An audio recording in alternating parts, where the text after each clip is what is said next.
process. Let's start in the most obvious place. Let's say, describe to us what your creative process is, the actual physical process. Just give us a very brief description, and then a brief description of the discomfort that you may be feeling in the moment of it. Okay. My creative process has to do with metals. And I manipulate them with my hands and solder them together and use gemstones, and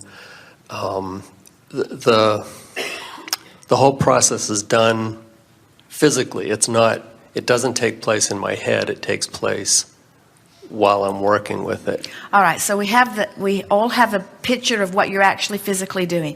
Now describe to us briefly so get into the moment of it. Mm-hmm. Talk as if so here I am, I'm at my workplace, I have what's spread before me, and I'm doing what, and how is it causing my hands to feel? Give us a picture like that. It's as I go on during the day, my hands begin to hurt more and more. My thumbs become almost so painful that I can't pick anything up. If I pick up a pencil, it hurts. All right, so now start out in the day and describe the first 5 or 10 minutes of your work.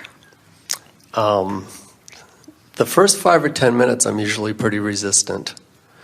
Meaning? Meaning that it takes me a while to get into the flow of doing what I'm doing. When I sit down, I'm resistant to being there. So take us, it's easy to understand that because last time you did it, it made your hands hurt. And so you're remembering that even going into it. Mm-hmm. So you're sort of negatively anticipating where this is going to go. And you're worried. I'm also afraid that it's not going to succeed. I'm going to make mistakes during the day. I'm going to ruin what I'm working on. All right, now you're at it. In other words, so what's happening is because you have materials that are costly, mm-hmm. and because your time itself feels precious to you, and because you don't want to make the mistake, you don't want to lose the ingredients or lose the time. So there's that sort of resistance that's bubbling underneath, and it is that resistance that is at the heart of the discomfort that has evolved. In other words, it really is not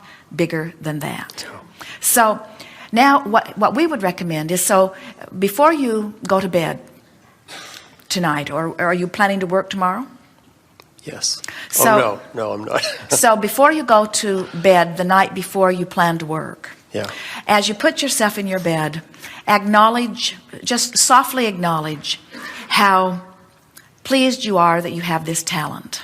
Mm-hmm. And fixate for just a little while upon different things about your life that are well-being. Maybe the meal you just ate, or the bed that you're sleeping in, or someone that you appreciate. Just focus there. Sort of bring yourself softly in as best you can to as good a feeling vibration as you can. Mm-hmm. And lie there in the bed, and then just project a small thought that says, when I awaken tomorrow, I'm going to proceed with my work with a different vibrational attitude.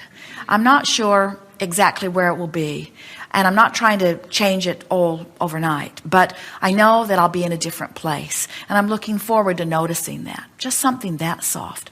Don't make a big deal about it, or it might keep you awake all night. In other words, just softly project that, and then just go to sleep. And then when you awaken in the morning, awaken and let your first thoughts go toward appreciating your talent and appreciating your ability to create these things. Let your first thoughts go toward, I'm good at this, and I've loved becoming good at this. And I don't expect to hit it every time any more than the Olympic diver always does a perfect dive, even though he often does, or any more than anybody gets a perfect score, even though they sometimes do. In other words, I am going to give myself this leniency, this flexibility, but I'm good at what I do. Just set that thought forth.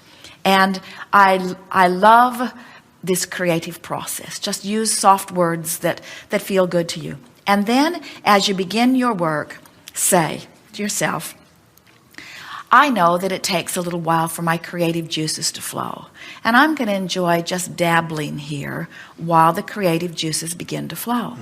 And then dabble in joy just a little bit. And then as you start getting an idea, then say to yourself, I love this creative mechanism, brain, and I love these ideas that flow, and I love these hands that translate these ideas, and I'm going to take care of these hands. I love these hands. So easy as I go, easy as I go, easy as I go. And then just proceed. Now, in the first sign of the discomfort beginning to come, say to yourself, I'm not going to push through this pain at this time. I've enjoyed the productivity that I've had just now, and I'm going to take a break. And then take the break and do your best to appreciate whatever happened. Because in doing this, what's happening, you're not pushing through the pain, and you're not letting the pain get so severe that now you have to push through it. So you're going to retrain your response to the way your hands feel. At the same time that you're retraining your vibration about the process altogether. In other words, your hands and how they feel is the byproduct of your resistance about the process. But you've got to soften both of them at the same time. In other words, now you've got two things to deal with. You've got pain to deal with, which if you keep pushing through is just going to cause more resistance. And the resistance is what causes the pain. So you've got, now it's harder for you because you do have the physical discomfort. But there are two things you're dealing with, and they are both the same thing. You're dealing with the pain, which is evidence of resistance, and you're dealing with resistance, which is resistance. Now, so you're dealing with the physical pain, but you're also dealing with the emotional pain. Now, earlier we talked about the physical journey or the action journey and the emotional journey. The emotional journey is the most important journey that you're going to be taking, because the emotional journey says, it can't matter to me if I blow these materials. I have to give myself enough latitude. It's like Jerry and Esther have a dear friend who has a motor coach that is so magnificent. They care for this coach. They adore this coach. They wash this coach. This coach is like a work of art going down the road. It has been loved and tended to and cared for and adored for a few years now. And a dear friend was driving it a short distance and bumped it on something and made a very big gash in it, which is time-consuming and expensive to fix. And these owners of this coach said, it's just paint and metal. It's just paint and metal. In other words, they were doing their very best to diffuse their discomfort, which had to be severe. In other words, when you have something that beautiful that you love that much, you don't like to see it banged up. Yeah. But they weren't willing to continue to bang themselves up and bang their friend up. In other words, they soothed it. It's just paint and metal. It's just paint and metal. In other words, it's just paint and metal. In other words, we can restore this. We can get back to the, and so that's what you want, that you want to do anything that you can to diffuse the discomfort that you are feeling emotionally. You want to train yourself into giving yourself enough latitude that your creative juices can then really flow. It's our promise to you. When you are not all pent up about what might go wrong, so much that could go right that you haven't allowed to go right will begin to go right. In other words, you got to talk your worry about those materials down, down, down, down. So we have to tell you that the artists that are really joyful in their art and that are really selling magnificently and that are earning significantly are those who have come to appreciate their own art so much that they don't feel that they have to mass produce it. In other words, they've come to know the value of it. And as they feel and adore the value of their own creation, they imbue it with the vibration that makes other appreciators drawn to it. In other words, when you are really an appreciator of your own work, then you set a vibration forth as you create it that resides in the creation itself that attracts those that are up to speed with that. You see? Yes. So your work isn't to adjust your creative work so that it matches the vibration of the masses who will buy more. Mm-hmm. Your work is to align with the vibration of your greatest resources and align so consistently that there's a pureness in your creation that then purely attracts those that are up to speed with whatever it is. I think I know that. We think you know that too, Yeah. but there is still this tension that you have as you're trying to please whoever they are, and as you're trying not to waste your resources. And by those resources, we're not just talking about the materials and the stones. We're talking about the resources of your time and talent. Yeah. You feel undervalued. You feel underappreciated. And so the whole time that you're creating, that's sort of bubbling in the background. And that's where the resistance started, that then led to this greater resistance, you see. And that's the emotional journey that you're going to be taking, while you, in an action journey, are kinder to your hands.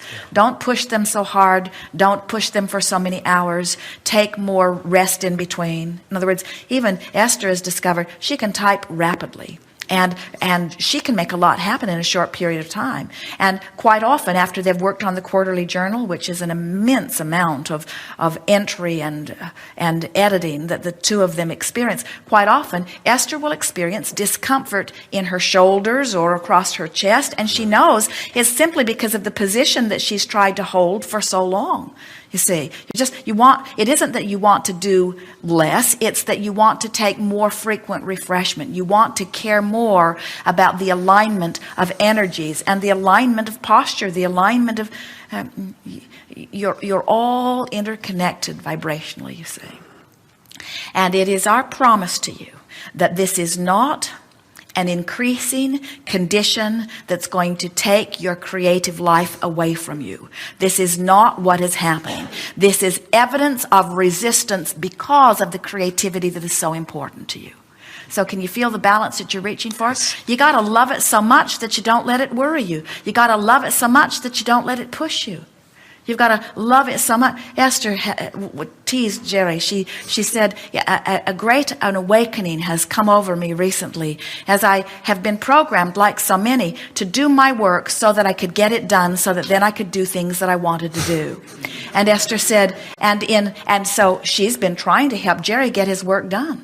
And then she realized his work is his joy. He doesn't want to get it done.